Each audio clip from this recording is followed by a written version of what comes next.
क्या आपके साथ कभी ऐसा हुआ है कि ब्रेकअप के बाद आपकी बस एक ही इच्छा हो कि वह व्यक्ति अपनी गलती समझे और सब कुछ ठीक करना चाहे?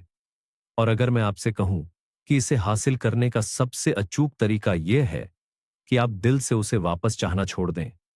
यह सुनने में विरोधाभासी लग सकता है, लेकिन यह बिल्कुल सच है जिसे 2000 साल पुराने ज्ञान का समर्थन प्राप्त है।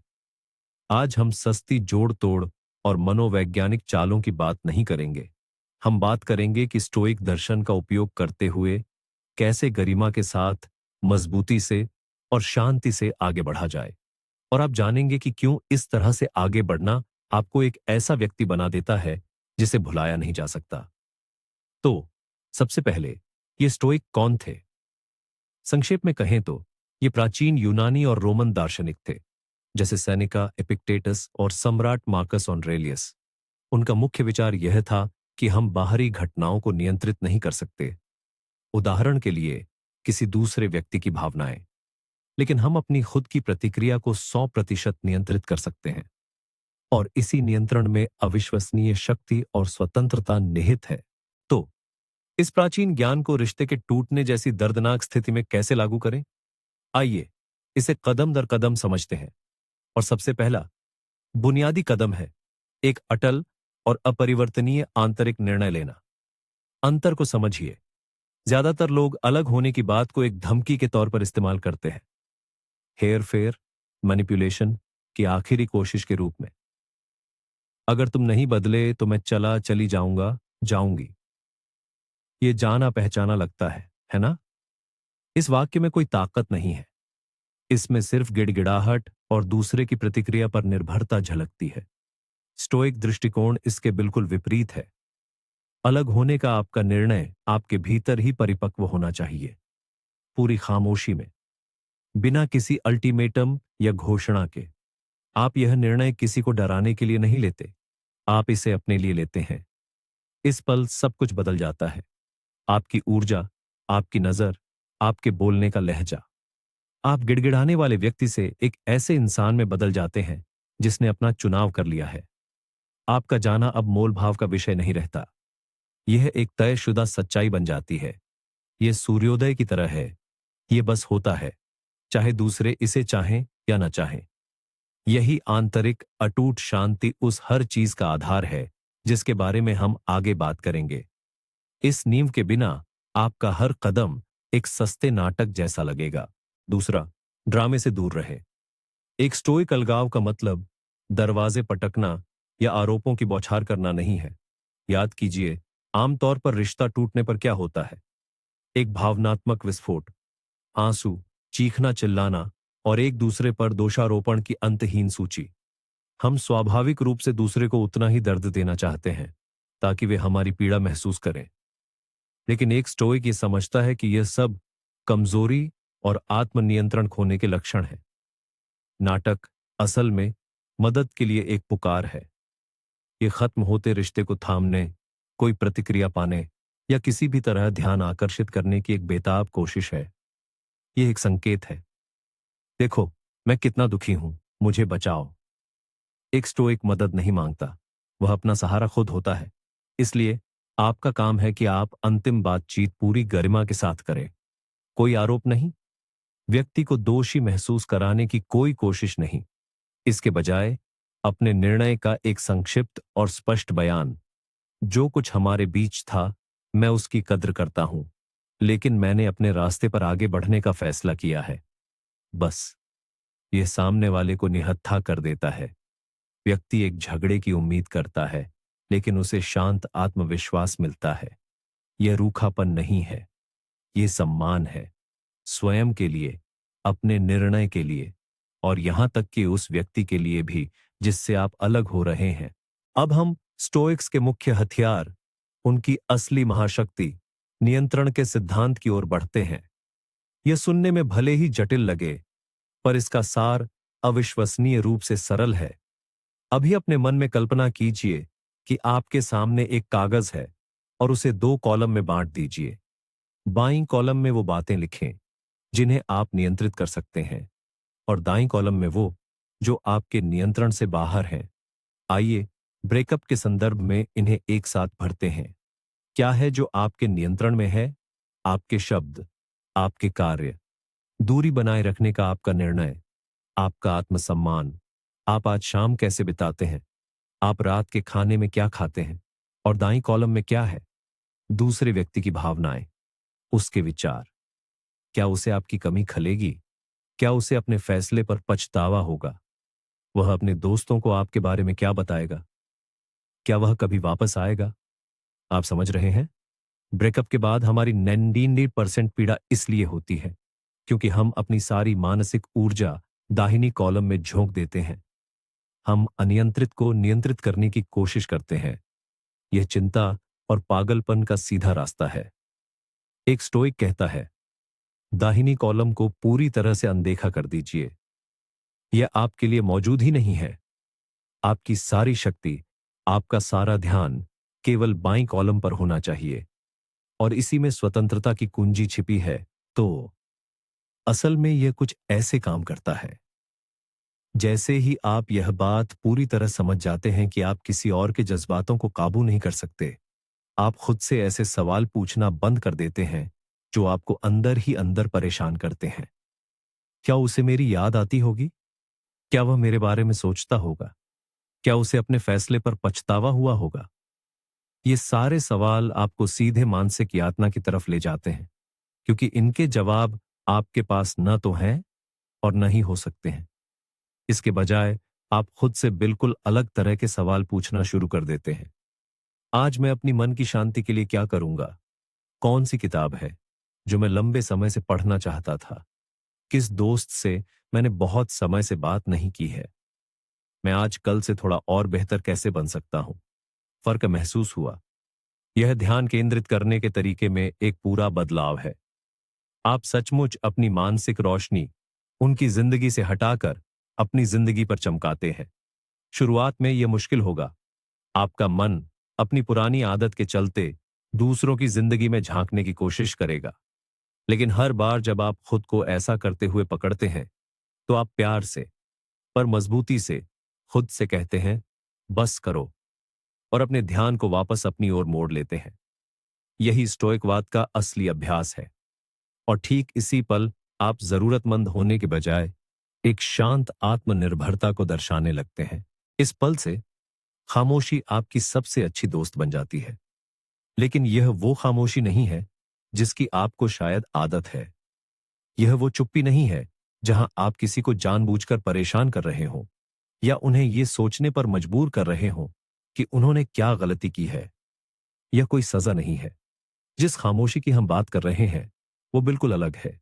यह आत्मरक्षा और आत्मसम्मान का एक कार्य है। कल्पना कीजिए कि आप अपने चारों ओर एक अदृश्य सुरक्षा घेरा बना रहे हैं। इस खामोशी का मकसद दूसरों को सजा देना नहीं, बल्कि खुद को ठीक करना है। आप अपना फोन एक तरफ रख देते हैं, सोशल मीडिया से दूर हो जाते हैं और संदेशों का इंतजार करना छोड़ देते हैं। और यह इसलिए नहीं कि दूसरे आपकी कमी महसूस करें, बल्कि इसलिए ताकि आप खुद आखिरकार अपनी मौजूदगी को महसूस कर सकें, ताकि आप अपने विचारों को सुन सकें, न कि दूसरों के शब्दों की गूंज को। इस खामोशी में आप किसी चीज का अधूरा हिस्सा होना छोड़ देते हैं और अपनी पूर्णता को वापस पाने की प्रक्रिया शुरू करते हैं। और यही सच्ची, दिखावटी नहीं, बल्कि स्वाभाविक दूरी सबसे जबरदस्त असर डालती है। जब किसी व्यक्ति को आपसे कोई भावनात्मक प्रतिक्रिया नहीं मिलती, न गुस्सा, न उदासी, तो वह अपने ही विचारों के साथ अकेला रह जाता है। आपकी अनुपस्थिति एक आईना बन जाती है और वो उसमें क्या देखता है, यह अब आपकी चिंता नहीं है। अगली शक्तिशाली अवधारणा है अमोर फाटी। अमोर फाटी, जिसका लैटिन में अर्थ है अपने भाग्य से प्रेम। यह शायद स्टोइक दर्शन के सबसे कठिन पर सबसे मुक्तिदायक विचारों में से एक है। स्टोइक दार्शनिकों का मानना था कि जो कुछ भी होता है वह किसी न किसी कारण से होता है और यह चीजों की एक सुव्यवस्थित सही व्यवस्था का हिस्सा है। आपका काम सिर्फ स्वीकार करना नहीं है, न ही सिर्फ दांत पीसकर सहना है, बल्कि उस घटना को दिल से प्यार करना है। जी हां, बिल्कुल ऐसा ही। इस बात को प्यार करना कि आपका ब्रेकअप हो गया है। अजीब लगता है ना? पर आइए इसे एक दूसरे नजरिए से देखते हैं। ब्रेकअप दुनिया का अंत नहीं है। यह आपके रास्ते में एक दर्दनाक लेकिन जरूरी मोड़ है। ये सोचने के बजाय कि ये मेरे साथ क्यों हुआ, मैंने क्या किया था, खुद से पूछे, ये स्थिति मुझे क्या सिखा सकती है, मैं इससे क्या सबक सीख सकता हूं, ये मेरे लिए कौन सा नया अवसर खोलती है। अमोर फाटी तब है जब आप अपने रिश्ते के टूटने के बाद उसके खंडहरों को देखते हैं और कहते हैं, धन्यवाद, ये मेरे विकास के लिए जरूरी था। अब मैं इस जगह कुछ नया और कहीं ज्यादा मजबूत बना सकता हूं। ये पीड़ित की भूमिका को पूरी तरह से नकारना है। आप सिर्फ वह व्यक्ति नहीं हैं जिसके साथ कुछ बुरा हुआ हो। आप वह हैं जो हुई घटना का इस्तेमाल अपने भले के लिए करते हैं। अब आपका मुख्य लक्ष्य बदल रहा है। इससे पहले, शायद अनजाने में ही सही, आपका मकसद उस व्यक्ति को वापस लाना था। आप फोन चेक करते थे, पिछली बातचीत का विश्लेषण करते थे, छिपे हुए संकेतों को ढूंढते थे। यह सब एक ही उद्देश्य से किया जाता था। लेकिन स्टोइज्म आपको एक मानसिक क्रांति लाने का सुझाव देता है। इस लक्ष्य को अपने दिमाग से निकाल दीजिए। यह अब प्रासंगिक नहीं है। आपका नया लक्ष्य, आपका नया मिशन यह है, ऐसा व्यक्ति बनना जिसे कोई खोना ना चाहे। क्या आप फर्क महसूस करते हैं? पहले मामले में आपका ध्यान दूसरे व्यक्ति पर था, दूसरे में पूरी तरह से खुद पर। यह अब उसे वापस लाने के बारे में नहीं है, यह अपने आप को वापस पाने के बारे में है। अपना सबसे बेहतरीन, सबसे मजबूत, सबसे दिलचस्प रूप। अब आपका हर दिन इस नए लक्ष्य को समर्पित होना चाहिए। यह नहीं कि क्या करूं कि वह मुझे लिखे, बल्कि यह कि मैं आज और ज्यादा अनुशासित, बुद्धिमान, स्वस्थ और दिलचस्प इंसान कैसे बनूं। ये सब कुछ बदल देता है। आप इंतजार करना बंद कर देते हैं और कार्य करना शुरू कर देते हैं। आप निष्क्रिय, पीड़ित स्थिति से एक सक्रिय, रचनात्मक स्थिति में आ जाते हैं। और यही रचनात्मक ऊर्जा वह चुंबक है जो लोगों को अपनी ओर आकर्षित करती है। इसके लिए आप स्थिति को एक बाहरी नजर से देखना सीखिए। स्टोइक इसे ऊपर से देखने का नजरिया कहते थे। कल्पना कीजिए कि आप जमीन से ऊपर उठ रहे हैं, बहुत बहुत ऊंचाई पर जा रहे हैं। इतनी ऊंचाई पर कि आप अपने शहर, अपने देश और फिर पूरी पृथ्वी को देख पा रहे हैं। इस ऊंचाई से आपकी निजी परेशानी, अभी चाहे वह कितनी भी बड़ी क्यों ना लग रही हो, मानवीय अनुभवों के विशाल सागर में एक नन्ही सी बिंदु मात्र दिखाई देगी। आपसे पहले भी अरबों लोगों ने प्यार किया और जुदा हुए। आपके बाद भी अरबों लोग ऐसा करेंगे।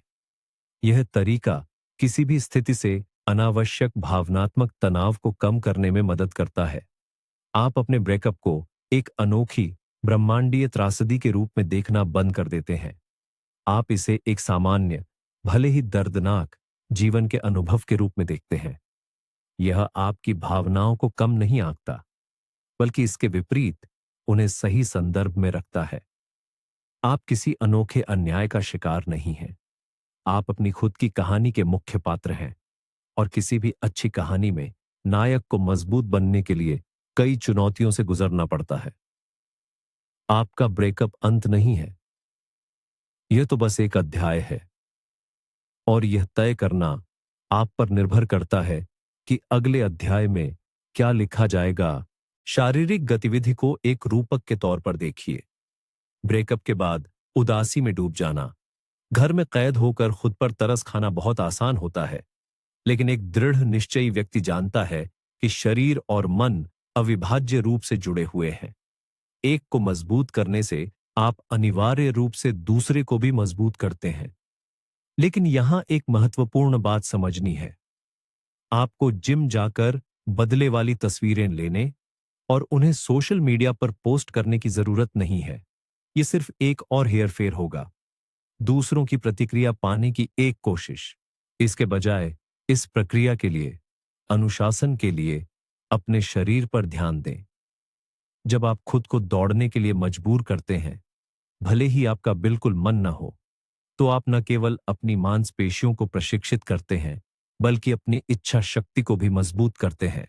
जिम में हर किलोमीटर की दौड़, हर सेट, यह आपकी कमजोरी पर एक छोटी जीत है। आप खुद को साफ तौर पर साबित करते हैं, मैं असुविधा को दूर कर सकता हूं। मैं लक्ष्य निर्धारित कर सकता हूं और उन्हें प्राप्त कर सकता हूं। शारीरिक मेहनत से जन्मा यह आत्मविश्वास अपने आप जीवन के अन्य क्षेत्रों में भी फैल जाता है। आप ऐसे व्यक्ति बन जाते हैं जो मुश्किलों से पीछे नहीं हटता, और यह आंतरिक शक्ति किसी भी तस्वीर में दिखती हुई मांसपेशियों से कहीं ज्यादा आसपास के लोगों द्वारा महसूस की जाती है। अपने दिमाग के साथ भी बिल्कुल यही करें। ब्रेकअप के बाद आपका दिमाग उस कमरे जैसा हो जाता है जिसमें लगातार एक ही उदास धुन बजती रहती है। अतीत का अंतहीन विश्लेषण, पुरानी बातों को बार बार दोहराना और पछतावे का बोझ। इस अंदरूनी शोर को शांत करने के लिए अपने दिमाग को एक नई और दिलचस्प चुनौती दें। सोचने के लिए कुछ नया दें। आप जिस चीज को लंबे समय से टाल रहे थे, उसके अध्ययन में खुद को डुबो दें। क्या आप हमेशा से इटालियन सीखना चाहते थे? आज ही एक किताब खरीदें। प्राचीन रोम के इतिहास को समझने का सपना देखा था। कोई डॉक्यूमेंट्री या पॉडकास्ट देखें। गिटार बजाना सीखना चाहते थे? यूट्यूब पर सबक देखें। कोई फर्क नहीं पड़ता कि यह क्या है। मुख्य बात यह है कि यह चुनौतीपूर्ण और मजेदार हो। जब आपका दिमाग किसी नई चुनौती को हल करने में व्यस्त होता है, तो उसके पास व्यर्थ की पीड़ा के लिए संसाधन नहीं बचते। आप शाब्दिक अर्थों में पुरानी, दर्दनाक न्यूरोनल कड़ियों को नई, सकारात्मक और उत्पादक कड़ियों से हटा रहे हैं। आप सिर्फ अपना ध्यान नहीं भटका रहे हैं, आप सक्रिय रूप से एक नया, अधिक दिलचस्प और बहुआयामी व्यक्तित्व गढ़ रहे हैं। और ऐसे व्यक्ति बन रहे हैं जिससे लोग अतीत के बारे में नहीं, बल्कि भविष्य के बारे में बात करना चाहेंगे। खुद को बंद मत कीजिए। ब्रेकअप के बाद अक्सर मन करता है कि बस चार दीवारों में खुद को कैद कर लें, दुनिया से कट जाएं और अपने दर्द में ही डूबे रहें। यह शायद सुरक्षित लगे, लेकिन स्टोइकिज्म हमें सिखाता है कि इंसान एक सामाजिक प्राणी है। अकेलापन सिर्फ तकलीफें बढ़ाता है और आपकी दुनिया को बस एक ही समस्या तक सीमित कर देता है। इसलिए आपको ठीक इसका उल्टा करना है। अपनी पुरानी दोस्ती को फिर से मजबूत कीजिए। उस दोस्त को फोन कीजिए जिससे आपने 6 महीने से बात नहीं की है। उस सहेली को मैसेज कीजिए जो आपको इस रिश्ते से पहले से जानती थी। जरूरी बात यह है, इसका मतलब यह बिल्कुल नहीं है कि आप दोस्तों को सिर्फ अपनी शिकायतें सुनने या आंसू बहाने के लिए इस्तेमाल करें और घंटों अपने पूर्व पार्टनर के बारे में रोते रहें। नहीं, बिल्कुल नहीं। आपका मकसद है यह याद करना कि इस रिश्ते से पहले आप कौन थे। दूसरे विषयों पर बात करें, पुरानी यादों को ताज़ा करें, पुरानी बातों पर खुलकर हंसे, या कोई ऐसा शौक फिर से शुरू करें जो आप दोनों साथ करते थे। आपको अपने दिमाग को यह दिखाना है कि इस एक व्यक्ति के बिना भी आपकी जिंदगी में बहुत कुछ है, उसका अपना एक अर्थ है और उसमें बहुत से लोग शामिल हैं। आप सिर्फ खुद को बहला नहीं रहे हैं, आप अपनी सामाजिक दुनिया को नए सिरे से बना रहे हैं, जहां आप केंद्र में हैं, न कि किसी और की दुनिया का हिस्सा या किसी और के इर्द गिर्द घूमने वाले उपग्रह। और हां, आधुनिक स्टोइक दर्शन का एक अहम नियम, कोई डिजिटल जासूसी नहीं। प्राचीन रोम में स्टोइक विचारकों के पास इंस्टाग्राम या फेसबुक नहीं था, लेकिन सिद्धांत वही रहता है। जब भी आप अपने पूर्व पार्टनर की प्रोफाइल देखते हैं, तो आप स्वेच्छा से जहर की एक खुराक ले रहे होते हैं। आप वहां जवाब ढूंढ रहे हैं जहां वे हैं ही नहीं। आप तस्वीरों और लाइक से यह समझने की कोशिश कर रहे हैं कि उनके मन में क्या चल रहा है।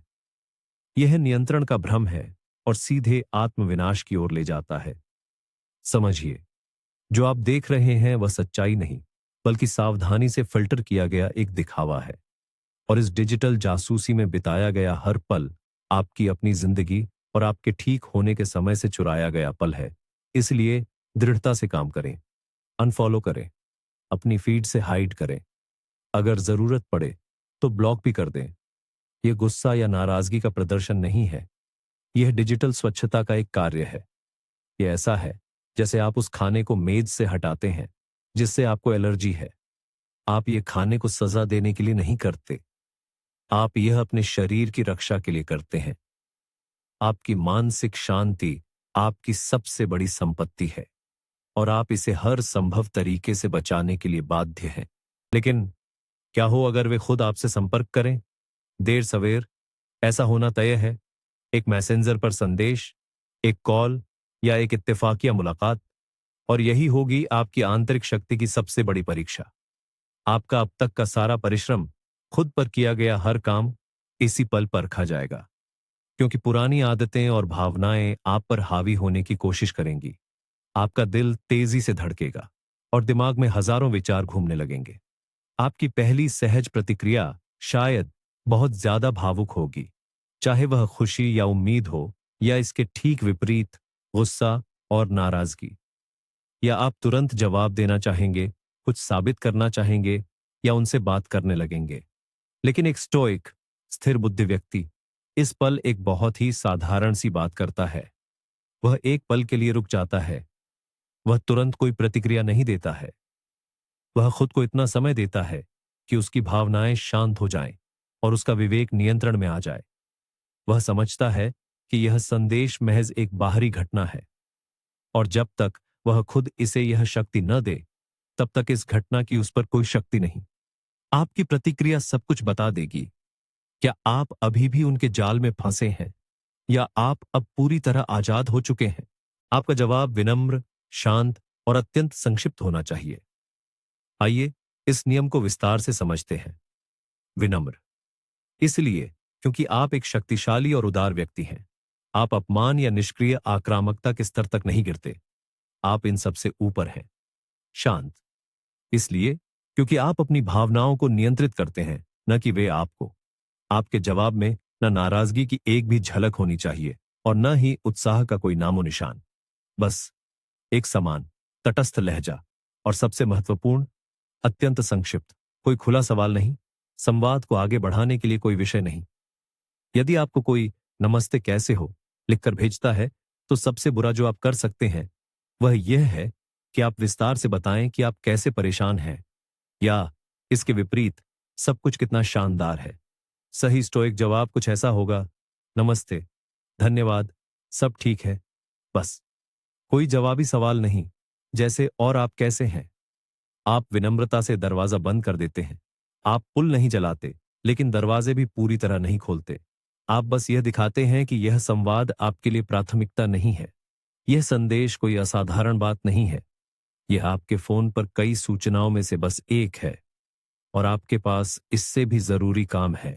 आपका काम है किसी को झूठी उम्मीदें न देना, न उन्हें और न ही, जो ज्यादा जरूरी है, खुद को। अक्सर जब अतीत से कोई संदेश आता है, तो हम हवाई महल बनाने लगते हैं। कहीं उसने सब कुछ समझ तो नहीं लिया? शायद यह सब ठीक करने का एक मौका है। हम किसी भी तिनके का सहारा ढूंढते हैं, क्योंकि हमारा एक हिस्सा अब भी उसी जानी पहचानी दलदल में वापस जाना चाहता है। लेकिन एक स्टोइक व्यक्ति समझता है कि स्पष्टता ही सबसे बड़ी दयालुता है। गोलमोल जवाब, इशारे, या बस दोस्त की तरह मिलने के लिए राजी हो जाना, ये सब दोनों के लिए ही क्रूरता है। आप सिर्फ तकलीफ को लंबा खींचते हैं और जो होना तय है उसे टालते हैं। कहीं ज्यादा ईमानदारी और इंसानियत इसी में है कि एक स्पष्ट सीमा तय कर दी जाए। इसका मतलब यह बिल्कुल नहीं है कि आपको रूखा या बदतमीज होना है। इसका मतलब है कि आपको बिल्कुल स्पष्ट रहना है। अगर आपको बस बात करने के लिए कॉफी पर बुलाया जाता है और आप समझते हैं कि इससे कोई फायदा नहीं होगा, तो सबसे अच्छा जवाब है: आपके प्रस्ताव के लिए धन्यवाद, लेकिन मैं इसमें शामिल नहीं हो पाऊंगा। बिना कोई कारण बताए, बिना किसी सफाई के, क्योंकि आपको किसी को कुछ भी समझाने की कोई जरूरत नहीं है। आपका नहीं अपने आप में एक पूरा और काफी जवाब है। इस तरह आप अपनी गरिमा बनाए रखते हैं और न तो खुद को और न ही दूसरे व्यक्ति को भ्रम में फंसने देते हैं। एक सीधी सी बात समझिए, सच्ची आत्मनिर्भरता से बढ़कर कोई चीज इतनी आकर्षित नहीं करती। आइए समझते हैं कि यह आखिर है क्या। यह दिखावे की बेपरवाही नहीं है। यह बनावटी ठंडापन नहीं है। यह एक गहरी आंतरिक अवस्था है, जहां आपकी खुशी और मन की शांति आपके जीवन में किसी दूसरे व्यक्ति के होने या न होने पर निर्भर नहीं करती।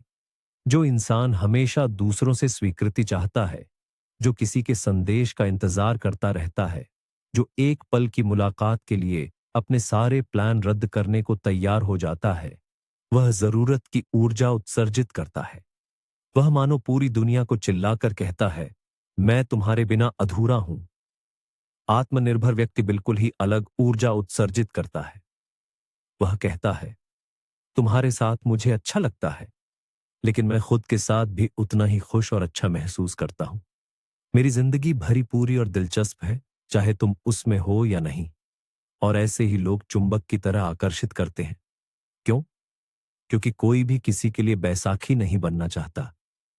लोग उन लोगों की तरफ खींचते हैं जो खुद में पूरे होते हैं, जो अपनी खुशी और पूर्णता को दूसरों के साथ बांट सकते हैं, न कि दूसरों के सहारे अपनी खालीपन को भरने की कोशिश करते हैं। और जब आप सचमुच ऐसे इंसान बन जाते हैं, तो उसे वापस कैसे लाएं वाला सवाल अपने आप खत्म हो जाता है। इसके बजाय एक नया सवाल उठता है, क्या अब मुझे उसकी जरूरत भी है? स्टोइक दार्शनिक अक्सर मृत्यु के बारे में सोचते थे।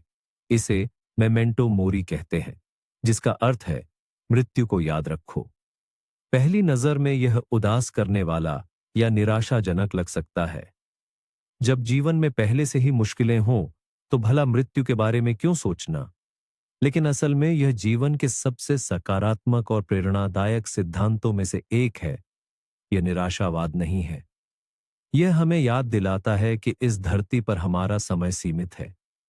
किसी ऐसे व्यक्ति के लिए शोक मनाने में बिताया गया हर दिन, जिसने आपकी जिंदगी से जाने का फैसला किया है, वह एक ऐसा दिन है जिसे आपने खुद से ही छीन लिया है। एक ऐसा दिन जो आपको कभी वापस नहीं मिलेगा। जब आप अपने किसी रिश्ते के टूटने को मेमेंटो मोरी के नजरिए से देखते हैं, तो उसकी बड़ी अहमियत कम हो जाती है। आप खुद से पूछते हैं, क्या मैं अपनी इस इकलौती कीमती जिंदगी को इंतजार और आंसुओं में बिताना चाहता हूं? या मैं इस समय का उपयोग सीखने, आगे बढ़ने, यात्रा करने, कुछ नया बनाने और प्यार करने के लिए करना चाहता हूं?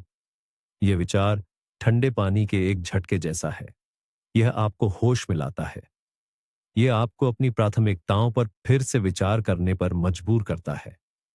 किसी रिश्ते के टूटने का दर्द बहुत बड़ा लग सकता है, लेकिन यह उस दर्द के मुकाबले कुछ भी नहीं है जब आपको एहसास होता है कि आपने अपनी जिंदगी के कई साल यूं ही बर्बाद कर दिए। मृत्यु को याद रखना, इसका मतलब है जीवन को सही मायनों में जीना शुरू करना। अभी और यहीं ब्रेकअप के दर्द को अपनी ताकत में बदलो। जरा उस अथाह ऊर्जा के बारे में सोचिए जो आप अपनी परेशानियों में खर्च कर रहे हैं। रातों की नींद खराब करना, दोस्तों से लगातार बातें करना, अतीत का विश्लेषण करना, भविष्य की चिंता करना, इन सब में आपकी बहुत ज्यादा मानसिक और भावनात्मक ऊर्जा बर्बाद होती है। अभी यह ऊर्जा आपके खिलाफ काम कर रही है, आपको अंदर से खोखला कर रही है। तो क्या हो अगर हम इसकी दिशा पूरी तरह बदल दें? स्टोइक दार्शनिकों ने सिखाया है कि रास्ते में आने वाली हर बाधा को ही रास्ता बनाया जा सकता है। आपका दर्द कोई दीवार नहीं, बल्कि एक सीढ़ी है। यह केंद्रित ऊर्जा है जिसे सृजनात्मक दिशा में मोड़ा जा सकता है, और मोड़ना ही चाहिए। अगर उदासी ने आपको घेर लिया है, तो इसे सीरियल्स देखने या खाने में डुबोने के बजाय अपने जूते पहनिए और तब तक दौड़िए जब तक आपको एक अच्छी थकान महसूस ना हो। अगर गुस्सा और नाराजगी महसूस हो रही है, तो इस आवेग को किसी नए मुश्किल कौशल को सीखने में लगाइए या अपने घर की गहरी सफाई में। अपनी भावनाओं की उथल-पुथल को अपनी जिंदगी में एक व्यवस्था में बदलिए। हर बार जब आप ऐसा करते हैं, तो आप सिर्फ अपना ध्यान नहीं भटकाते, आप एक तरह की कीमिया कर रहे होते हैं। अपने दुख रूपी शीशे को व्यक्तिगत विकास के सोने में बदल रहे होते हैं। आपका दर्द अपने एक नए, बेहतर स्वरूप को बनाने के लिए आपका सबसे बड़ा संसाधन बन जाता है। और यहीं हम एक बड़े विरोधाभास की ओर आते हैं। जैसे ही आप सचमुच एक ऐसा जीवन बना लेते हैं जिसमें उस व्यक्ति के लिए अब कोई जगह नहीं होती, तो बहुत संभावना है कि वह उसमें वापस आना चाहेगा। खुद सोचिए, आपने पिछले सभी चरणों को पार कर लिया है। आपने फैसला लिया, आपने अनावश्यक नाटक से दूरी बना ली, आपने उन चीजों पर ध्यान केंद्रित किया जिन्हें आप नियंत्रित कर सकते हैं। आप शारीरिक और मानसिक रूप से मजबूत हुए। आपने अपने आप को दोस्तों से घेर लिया। आपका जीवन नए अर्थों, लक्ष्यों और रुचियों से भर गया। और नतीजा क्या हुआ? आप अब किसी संदेश का इंतजार नहीं करते। आप अब उसके सोशल मीडिया को नहीं देखते। आप सच्चे दिल से अपनी खुद की दिलचस्प जिंदगी में व्यस्त हैं। आपकी खुशी अब उसकी मौजूदगी पर निर्भर नहीं करती। और ठीक इसी पल आपकी गैर मौजूदगी उसे सचमुच महसूस होने लगती है। वह एक पीड़ित नहीं, बल्कि एक खुशहाल और समृद्ध व्यक्ति को देखता है। वह देखता है कि उसके जाने के बाद आपकी दुनिया बिखर नहीं गई, बल्कि इसके विपरीत आपके लिए और उज्जवल और दिलचस्प हो गई। और इससे उसे एक जबरदस्त संज्ञानात्मक असंगति महसूस होती है। उसके अहंकार को ठेस पहुंचती है। उसे अपनी अपरिहार्यता पर शक होने लगता है। और स्वाभाविक प्रेरणा यह जानने की इच्छा बन जाती है, क्या इस व्यक्ति पर अभी भी मेरा कोई असर बचा है? यह लगभग तय है। और यहीं पर सबसे दिलचस्प बात होती है। एक ऐसा मोड़ जिसकी शायद आपने उम्मीद भी नहीं की थी। जिस पल उनका वापस आना आपकी मुख्य प्राथमिकता नहीं रहता। जब आप अपनी खुशी किसी और की स्वीकृति या मौजूदगी में नहीं, बल्कि अपने अंदर ढूंढ लेते हैं, ठीक तभी आप उनके लिए सबसे कीमती बन जाते हैं। क्यों? क्योंकि आप कमजोरी या जरूरत नहीं, बल्कि अपनी ताकत, संपूर्णता और आत्मनिर्भरता दिखाते हैं। आप दिखाते हैं कि आपकी कीमत इस बात पर निर्भर नहीं करती कि वे आपके साथ हैं या नहीं। और यह अविश्वसनीय रूप से आकर्षक होता है। सामने वाला व्यक्ति आपको एक बेसहारा और दुखी साथी के रूप में नहीं देखता, बल्कि एक मजबूत, विकसित होते व्यक्ति के रूप में देखता है, जिसने मुश्किल का सामना किया और पहले से भी बेहतर बन गया। और इस पर उनकी स्वाभाविक प्रतिक्रिया होती है यह सोचना, मैंने कितने अविश्वसनीय व्यक्ति को खो दिया। लेकिन तब तक यह शायद आपके लिए मायने न रखता हो। तो स्टोइक तरीके से अलग होना कोई रणनीति नहीं है। यह एक दर्शन है। यह किसी से दूर जाना नहीं, बल्कि खुद के करीब आना है। और इसी में इसकी असली ताकत है। आप जीतने के लिए कोई खेल नहीं खेलते। आप तो बस परिभाषा के अनुसार उसमें विजेता बनकर बाहर आ जाते हैं। इस वीडियो को अंत तक देखने के लिए धन्यवाद। अगर यह दर्शन आपको पसंद आया तो वीडियो को लाइक करें और चैनल को सब्सक्राइब करें, ताकि आप मन की शक्ति पर नए वीडियो न छोड़ें। और अब आपके लिए एक सवाल, आपके अनुसार किसी से अलग होने के इस स्टोइक तरीके में सबसे मुश्किल क्या है? अपनी राय नीचे कमेंट्स में जरूर बताएं।